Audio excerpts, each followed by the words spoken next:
coach-player relationship is very key. I've been on various different, philosophical sides of this as I've gone through my coaching career. The one thing that I do know that's always been kind of there from day one, I mean, even when I was in college, I knew I'd be a coach. There does have to be a line.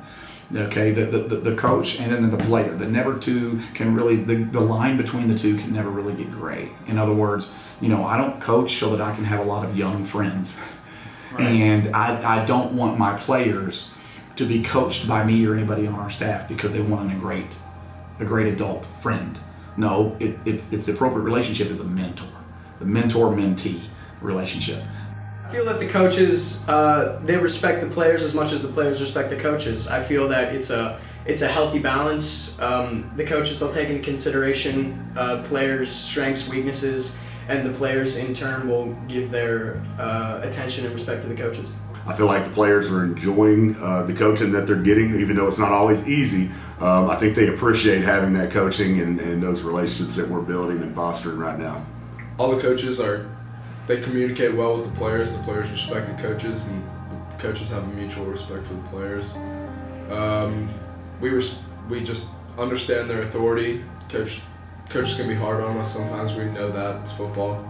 It's what's going to happen, but we just feel like we respect Coach Rector and we know where he can get us one day. We keep working on it. Sometimes caring like a parent to a son is harsh. Sometimes it is, oftentimes it is straightforward. It is direct.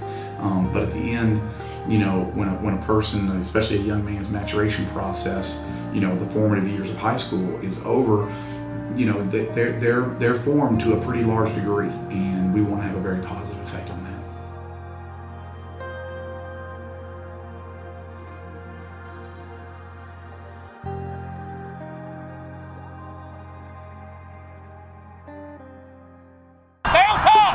Man, that's man. He runs a lot slower than what we're going to see on Friday. Don't match his outfit. You got to set the tone.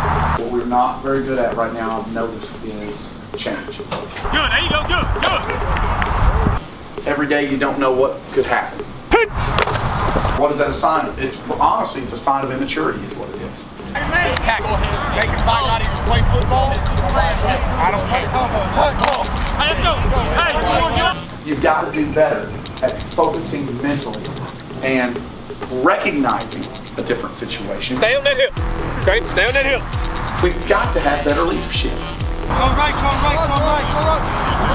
Right now, it's very disappointing to see the number of people that will just take plays off.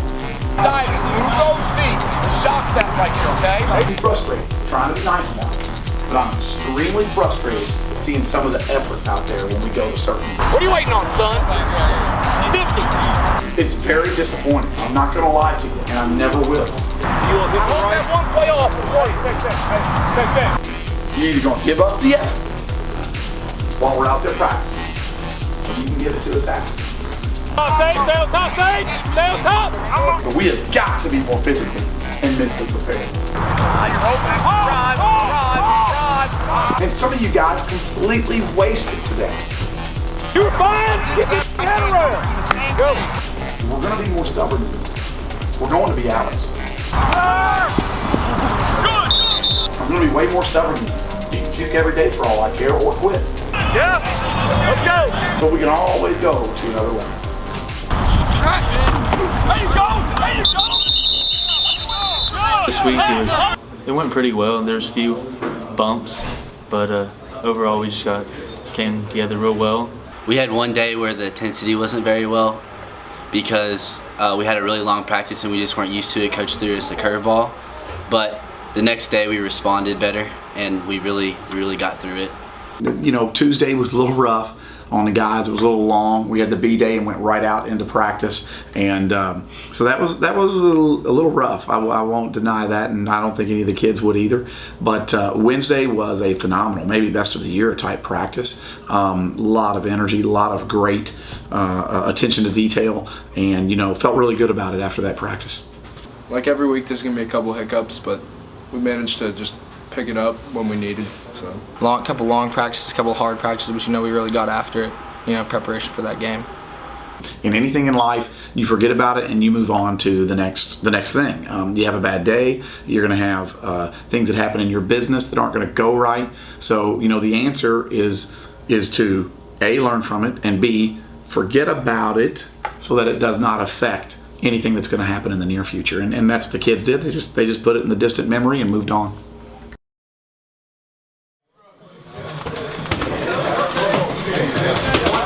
Hey, Coach, yellow.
You've had a lot of doubt, and you've had to put a lot of trust in somebody that you don't know, and somebody you haven't spent a lot of time with, and a lot of guys you haven't spent a lot of time with.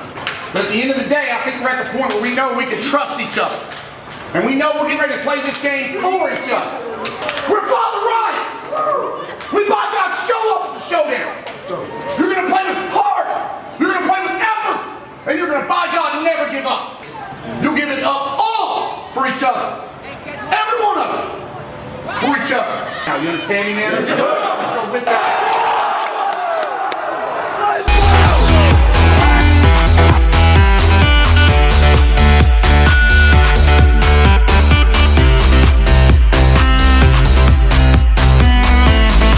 Shoop rolling out to his left, has a receiver. It is Isbell. Enough for a first down. Slips a tackle. Still on his feet. Slips another and gets inside. Shoop will keep it himself after that read option. Good gain. Play action. Plenty of room here for Jay Shoop. To the corner. Touchdown, Irish.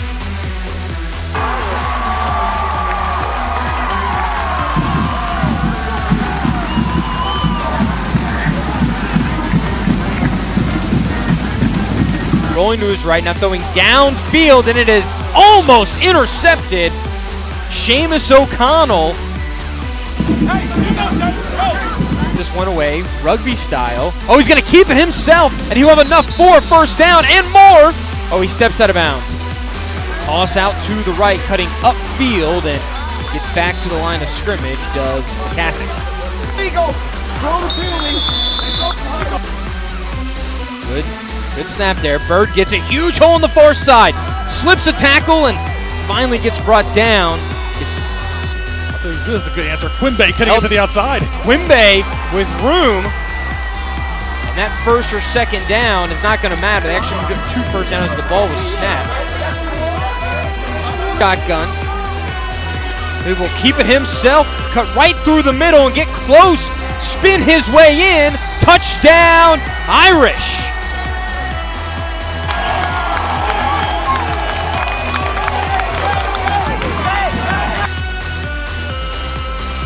He will, and he maybe gets a half yard.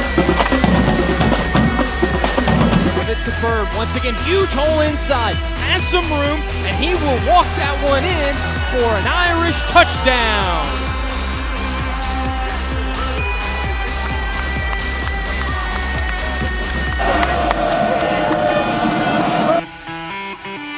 Hand it off. Oh, and a big tackle, and he will not even get close. What a read there by Gray Irwin, the junior defensive back. Shotgun. Hand it off. Here to the near side and plenty of room to run. A good stiff arm. Shoop will keep it himself. Good block there by Rector. And a good first down run there by the senior quarterback, Jay Shoop. Bird will walk this one in for an Irish touchdown. For the Hilltoppers. Out of the shotgun, looking left, pressure coming, and he is sacked. The first sack of the season here for the Irish. 4 receivers. Oh goodness, he's gonna throw it downfield and it is intercepted. O'Connell here on the near side, still on his feet, and gets it inside the 5-yard line. It's gonna be Elton once again, and he will tiptoe his way in. Touchdown, Irish. Step right on it. Quick pass out to the far side. It is incomplete. Out here to the near side, covered up well. That's David Russell. And that one's blocked. I can't see where the ball is. If the Irish fall on it, it should be a touchdown. It's still loose. He gets the handoff and he dives in. Touchdown, Irish. They throw it downfield and it's intercepted once again.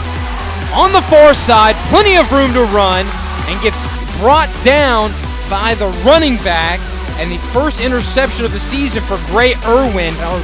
Nevertheless, it's Cade Pfeiffer, and he wants to go for pay dirt first time. He will have a gain of about 9 yards. 8 once again on keeping himself, and Gordon pushed him into the end zone for a touchdown, Hilltoppers.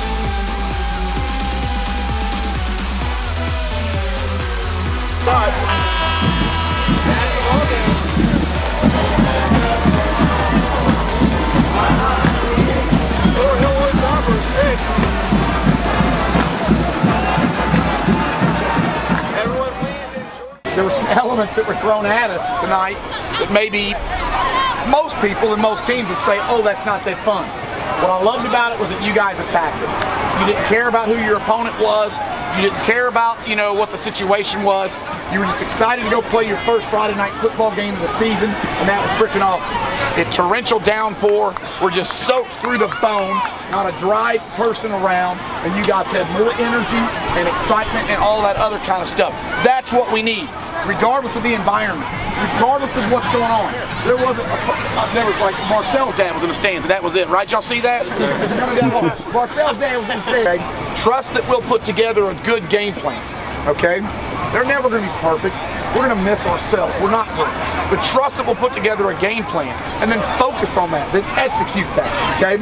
All right, expect the consistency every single week. We expect you to get better every single week, okay? That probably is the worst team on our schedule, all right? So there you go. That one's behind us. All right, let's not get too cocky, right, fellas, okay?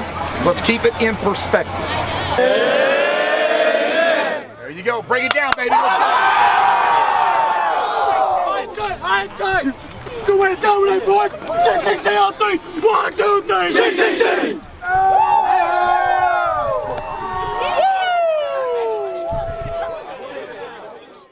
I thought the game went well. We executed the game plan pretty well. Offensive line played well. We were able to open up holes up front, and we were able to just move the ball, run the ball a lot, and execute well. So we went really good. We really got after it. I thought defense played well. I think we all really, with the circumstances, with it being wet on the field and everything, everyone stayed focused, and I just think we did really good. I think we all we played fast, and we played strong, and we played tough. Game went really well. 3 touchdowns, but all 3 of those touchdowns because of the linemen, especially that third one. The third one was all the line, didn't even get touched. And then especially defensive side went real well. No points from us varsity players, but I think everyone played well. To adapt to the situation, of course, it was a rainy game, and I thought our best asset was the fact that we could just pound the rock, and our offensive line played well. So obviously it was very interesting warming up with the weather. I don't know that I've ever been rained on that hard in a warm-up in years. What I loved about it was this, though. There was nobody in the stands. It was still light outside. It was pouring down rain. We were all physically miserable from just being soaked. And the kids were in the end zone right after board drill, jumping up and down, excited. They were living in the moment regardless of the environment, regardless of the weather, regardless of all the ancillary stuff. They really owned that moment of just being on your first Friday night of high school football, and I really thought that was cool. The kids played pretty well. They competed. You know, every kid that got in, I think they tried their hardest to compete, even in the conditions, created a lot of turnovers. The most memorable moment, I have to say, had nothing to do with football. It was at the end of the game. They scored, some kid just runs on the field, shirt off, swinging the shirt, and I'm sitting over the sideline speechless like, what's going on? But all in all, I think it was a great game for our kids, a good start to the season.